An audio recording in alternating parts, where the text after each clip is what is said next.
കോഴിക്കോട് കുറ്റ്യാടിയിൽ സ്ത്രീകളുടെ ശുചിമുറി ദൃശ്യങ്ങൾ പകർത്താൻ ശ്രമിച്ചതിന് പിടിയിലായ അസ്ലമിനെതിരെ നിസാര വകുപ്പ് ചുമത്തിയത് രാഷ്ട്രീയ ഇടപെടലിന്റെ ഭാഗമെന്ന് ബിജെപി. നിസാര വകുപ്പ് ചുമത്തിയതിനാലാണ് അസ്ലമിന് ജാമ്യം ലഭിച്ചത്.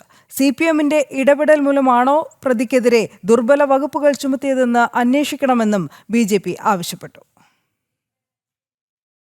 വെള്ളിയാഴ്ച രാത്രിയായിരുന്നു സംഭവം. അരീക്കര ലാബ് നടത്തിപ്പുകാരൻ അടുക്കത്തെ അരീക്കര മുഹമ്മദ് അസ്ലമിനെയാണ് യുവതിയുടെ ശുചിമുറി ദൃശ്യം പകർത്താൻ ശ്രമിച്ചതിന് പോലീസ് അറസ്റ്റ് ചെയ്തത്. ലാബിന്റെ മുകളിൽ വാടകയ്ക്ക് താമസിക്കുന്ന യുവതി കുളിമുറിയിൽ പോയപ്പോൾ ജനലിനടുത്തായി മൊബൈലുമായി ഒരാളെ കണ്ട് ബഹളം വെച്ചു.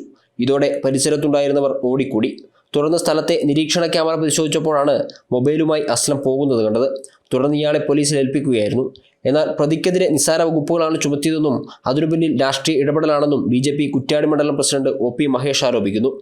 സിപിഎമ്മിന്റെ കോഴിക്കോട് ജില്ലാ സെക്രട്ടറി അടക്കമുള്ള ആളുകൾ ഈ കേസ് ദുർബലപ്പെടുത്താൻ വേണ്ടി, ഈ കേസിനെ വഴിമാറ്റാൻ വേണ്ടി ഇടപെട്ടിട്ടുണ്ടോ എന്നത് ഭാരതീയ ജനതാ പാർട്ടി സംശയിക്കുകയാണ്.